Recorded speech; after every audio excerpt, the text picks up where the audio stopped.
Okay, so I'm playing with my generator. Oh, by the way, good. I think it's afternoon. I can't get this thing to go, and I was checking everything, and I checked this plug, and I was getting a spark. I just want to show you something, if it does it. So to do this, if anybody's new to this, you can put your spark plug onto your casing of your engine, and if it touches it, you should, if I can get that in the right position, and zoom you in, you should see a spark. Let me just zoom that in.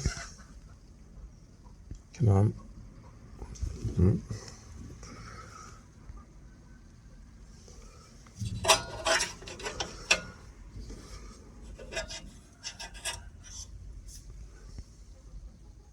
Okay, I'm just going to try that.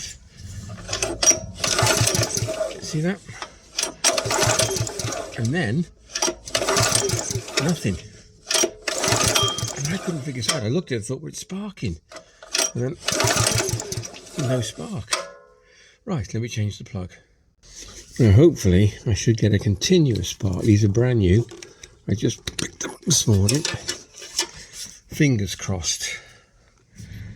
Definitely fingers crossed, because I don't want the generator. I've already lost one generator. I don't know why. It just went. It wouldn't. It would fire up. Beautiful engine on it, but it just wouldn't keep. It wouldn't generate.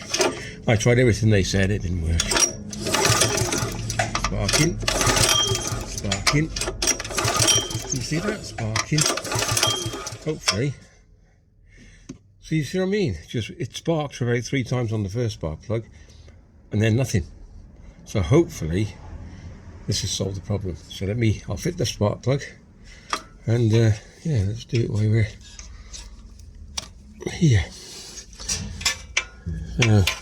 A little bit awkward with these, because my spark plug spanner, I have to remove the cap for the spark plug spanner to fit. A bit stupid. Anyway, okay.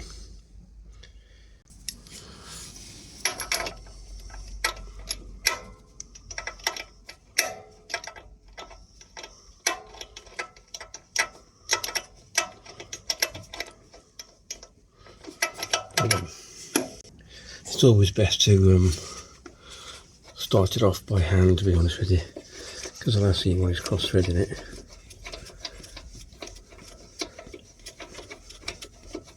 This is a long thread as well, long thread in this one.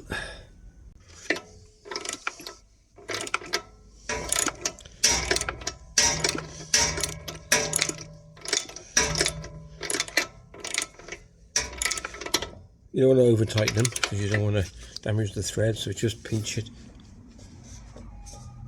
That's enough. And then we've got to get him off, because he's a tight fit. Next, pop the cap back on. Make sure it goes nice and secure. Right, we'll give it a test. So make sure the switch is on the on position. I know that because I've already tested it with a spark plug. That's one way of testing if you've got your switch right or the switch is faulty. Switch what you think is on, take the spark plug out. If it doesn't spark, put it the other way, pull it. If it sparks, you know which way your switch goes. Hack. Right, choke on, fuel's on. Let's see what happens, shall we? Oh, hopefully. I've started this before.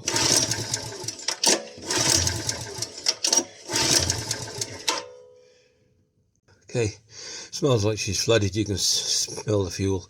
Okay, back to the generator. Tested the spark. We know how that works. I've tested the fuel line by pulling that fuel line off on the tap there, and then turn the tap on very slightly. We get a bit of a fuel coming out, so we know the fuel's coming out. But there's a lot of fuel in here.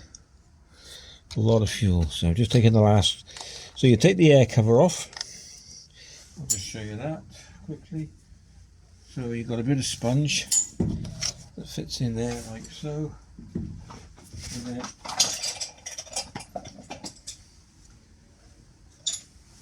this cover is held on with 2 clips, top and bottom. Okay, here they are. Just a clip on, alright. So I take out the sponge, and then this is held on by just 4 screws, which I've just took out. I'll put them safe as well. 10mm spanner. And under these 2 hold the carb. I got a funny feeling that the float chamber is stuck. It's either stuck down, it's not letting the fuel in. Yeah, I think it is, I can't remember now. So just doing these, and this should free up the carb. So you got to remember as well, we'll take that off, and then here, if you look at that, there's a little clip there, and that holds that pipe. So that comes off. This is covered in quite a bit of gunk. And that should free up the carb. And then what we've got to do now is we've got to remove the fuel line, and then this little clip here. Okay, you can see this little spring, which is like your regulator. So I move that, you'll see. Okay, so then when you're doing it, make sure you make a mental note of how the gaskets come off. So you can see there's a little space there for the hole there. Put that away, and then pull the carb forward, and then we want to get to this little bit here, and if you pull it far enough forward, by the look of it, it'll turn, and that just cops off, and that little spring you should be able just to pull out like so, and that frees up the carb. Take him off and make sure the gasket's okay. Right, let's have a look at him. Let's just remember, this just fell off, so this is your choke lever. Try and do it without me in the way. Just lift that off. Put him in the box. Okay, and now we're free. There we go. Okay, another little tip. The easiest way to get the bowl off is to put it back on and then twist it. Okay, that's absolutely immaculate. So I don't know what the hell's wrong with this thing not starting. I'll check the jets anyway. Okay, so the main jet sits in here, and this is part of the main jet, so that pops in there. It's absolutely immaculate. And this is the main jet as well. And if you can see, hold on, the whole carburetor is absolutely mint. So I don't know what. You see that? It's clean as a whistle.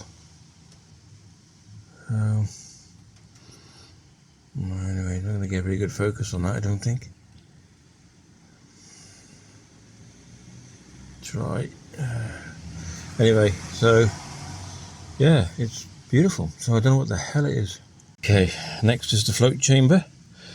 That pops in like that, and that little pin in the end there, you see that little rubber, that goes down. I'm not lecturing anybody, I'm just showing you what I've learned. That goes inside there, and that's actually your fuel stop. So the fuel comes in here. As this chamber lifts up or folds back up again, it actually, that pin is very loose. That's unusual. That is, let me have a quick look at that. That shouldn't be like that loose. That should grip one end or the other. I mean, there's nothing holding that in, so if that slipped out, that would make the float. So I'll just show you, if that came out like that, that's so easy. That would make it uneven. Let's have a look at that. Give that a bit of a squeeze in a minute with a pair of pliers, just to crimp the end. So if you look at it, this is your float, it drops down, letting the fuel in. Okay, so the fuel comes in here, float drops down. As the fuel accumulates in the cup, the float raises and it shuts off your fuel. That little pin touching up the top. Ooh, see, that's not good. That shouldn't drop out like that. Right, let's have a look at that. So I put a little pinch in the end. Okay, so I just squeeze it in, just pinching it there and there with a pair of pliers gently, not to damage anything, and then squeeze it in. So that should be, could be a problem. Right, just check the O-ring where your valve sits. It doesn't matter which way round it goes, to be honest with you.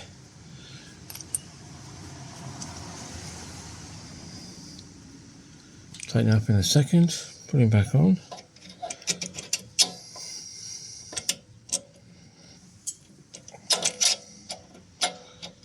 Move that out of the way in a sec. and then just tighten the bolt up.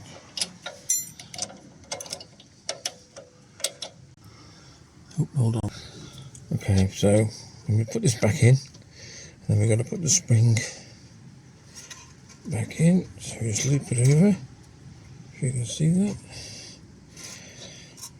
Oh God, I can't even see it myself.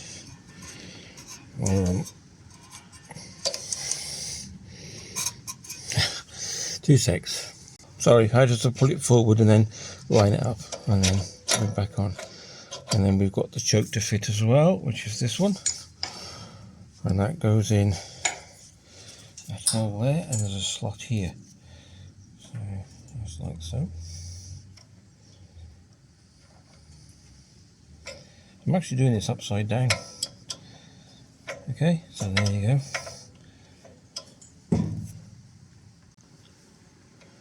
Gasket back on. Make sure everything is spot on. Yep. Okay. And then back on goes the cover.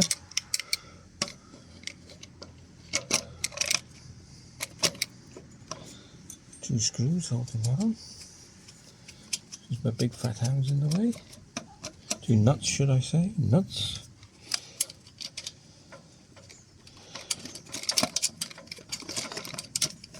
Nope, don't do that, Mark, yet. Don't do that. Why don't I do that yet? I'll show you why. It's going to be easier to get to the fuel line. Okay, so now we've got a little tiny spring somewhere which wasn't even on there. Let me look for that. There it is.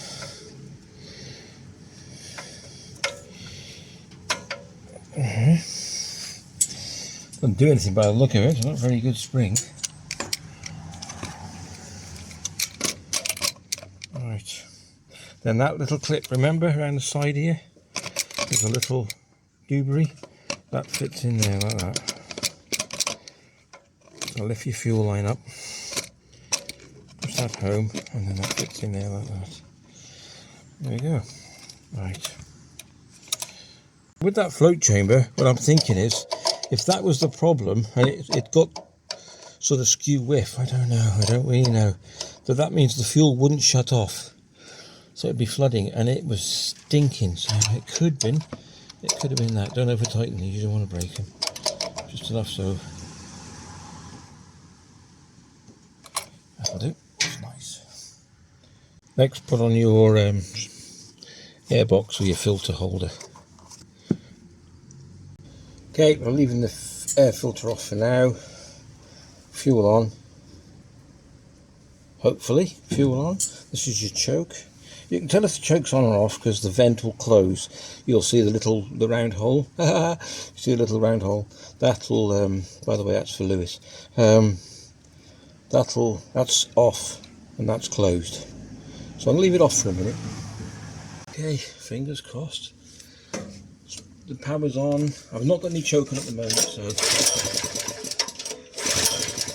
I don't know why. Right. Okay. Now I've got a choke, fuel's on. Choke on. Whoa!